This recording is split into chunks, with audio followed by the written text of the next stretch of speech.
আমি আবার রিপিট করছি, কারণ এটা আজকে থেকে বাড়িতে নিয়ে এসে আনন্দ করা লাগবে। সিস্টেম আপনি পরের আয়াতে দেখেন, পৃথিবীতে কেউ যদি অবৈধভাবে একটা সুখ ভোগ করে, কয়টা? আপনি শব্দের দিকে খেয়াল করে মিলাবেন। আপনি যদি অবৈধভাবে একটা সুখ ভোগ করেন, কমপক্ষে 70টা দুঃখ আপনাকে আল্লাহ ভোগ করাবে। সুখ কয়টা? বলেন বলেন। কিভাবে? অবৈধভাবে। এই যে 15.5 বছরে যারা ছিল তারা সুখ পায়নি, বৈধ ভাবে না অবৈধ? কথা বলা লাগবে। এক একটা অবৈধ সুখের কারণে দুঃখ ভোগ করাবে আল্লাহ কয়টা? এই জন্যই তো সাইবুস বিদায় নিয়েছে। কারণ আপনি নিজেও জানতেন এই আসনের জি রবি আহমেদ নাকি না, মোশতাক আহমেদ রবি, উনি জানতো না যে সরকার অবৈধ সরকার, বিনা ভোটের সরকার। তারপরও আগ বাড়িয়ে বলছে আমারও দেন, আমিও হয়ে গেলেন আপনি এমপি, বিনা ভোটের এমপি। দিনের ভোট রাতে হয় সেই এমপি। কথা বলেন না কেন? এরকম এমপি হওয়ার পরে আপনি অবশ্যই শোক পেয়েছেন না? কয়টা? একটা। 15.5 বছরে কত শোক পেয়েছে আপনি জানেন? টাটকা আর মরা শোক মিলিয়ে আমি নাম নিলাম না। হ্যাঁ, আপনি টের পাচ্ছেন কি বলি? কাওয়া কাকুর মতো মানুষ আজরাইল দেখে ঘুরে এসেছে, তারপরও সে সুখ থেকে বঞ্চিত না। শরীর চলে না, তারপরও নাকি রাত 2টা পর্যন্ত বিভিন্ন নায়িকা গায়িকা তার কাছে গিয়ে শরীর টিপে দিত আল্লাহর নামে। নাউজুবিল্লাহ।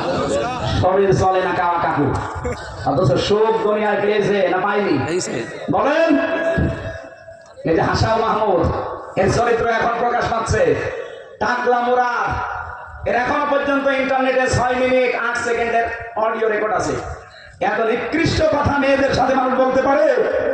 সে একটা মন্ত্রী ছিল।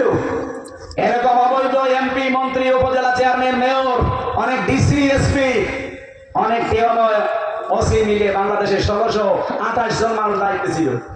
এই মানুষগুলো 15.5 বছরে যারা অবৈধ সুখ পেয়েছেন, একটা কয়টা? একটা সুখও যদি অবৈধভাবে ভোগ করে থাকেন, 70টা দুঃখ আল্লাহ আপনাকে ভোগ করাবে। এবার ঠেলাতে পান, এক একটা সুখের জন্য যদি 70টা হয়, 15.5 বছরে অন্তত 1000 সুখ পেয়েছেন। তাহলে আপনি ক্যালকুলেটর দিয়ে হিসাব করেন, ক্যালকুলেটর নষ্ট হয়ে যাবে, আপনার দুঃখ শেষ হবে না। আমার মনে হয় কথা আপনি বুঝেছেন। এখন যদি না বোঝার ভান করে থাকেন, এদিকে আসে কানের নিচে এমন করে 2টা দেবো, আপনি সব টের পেয়ে যাবেন। আপনি টের পাচ্ছেন না? মানে আগস্টের 5 তারিখের পর থেকে আজকে এপ্রিলের 7 তারিখ, 1 মাস 2 দিন হলো বাংলাদেশ দ্বিতীয়বার স্বাধীন হওয়া। 8 মাস, 8 মাস 2 দিনের ভেতরে প্রায় 27 বারের উপরে ওরা চেষ্টা চালিয়েছে দেশটা যেন অশান্ত হয়। প্রত্যেকটা আল্লাহ নষ্ট করে।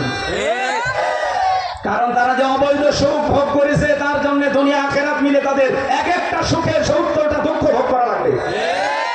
তারপর অন্য কথা, এই জন্য তো হতাশ হয়ে গেছে যে না আর মনে হয় হবে না। কিছুদিন পরে পরে শয়তান ধোঁকা দেয়, শয়তান নাড়াচাড়া দেয় আর বলে আমি চট করে চলে যাই। তারপরে যে দেখে যে না এই দেশের মানুষ এখনো সোচ্চার আছে, বলে না পরে। এই পরে পরে করতে করতে দেখবেন হঠাৎ করে পটল তুলিস, আর পটল তুললে শেষ। এই কথা বলেন, রাজা আরো বাড়বে। এবার আসেন তো মূল কথায়। এই যে যারা পরকীয়া প্রেম করেন, এটাও তো একটা সুখ। এখানে একজন এলাকায় কি এসব নেই? পরকীয়া প্রেম যারা করেন অবশ্যই আপনি সুখ পান না? পান না? এটা কি বৈধ সুখ না অবৈধ? আরো জোরে। এরকম অবৈধ সুখ যারা পাচ্ছেন, আপনি লিখে নেন কোরআনের কথা, অবশ্যই আপনাকে 70টা দুঃখ ভোগ করা লাগবে। এখন এই রাস্তায় যারা আছেন, আজকে এখনই তওবা করেন যে জীবনে আর এ লাইনে যাব না। নারী হোক আর পুরুষ হোক, এই মুহূর্তেই সাথের আর এই ময়দানে সিদ্ধান্ত নেওয়া লাগবে যে যা করেছি ভুল। অবৈধ এই সুখে কোনো শান্তি নেই। সাময়িক একটা অবৈধ সুখ ভোগ করলে দুঃখ পাওয়ানো লাগবে দুনিয়া মিলে আখিরাত মিলে। কয়টা? আরো জোরে। সুতরাং এখনই আপনি আমার হাতে হাত দিয়ে দরকার হয় তওবা করেন। পরকীয়া প্রেমে যারা আছেন, এখনই আমি তওবা করে ওদের নাম্বার ডিলিট করে দেব। বিশেষ করে যাদের ভাবির সাথে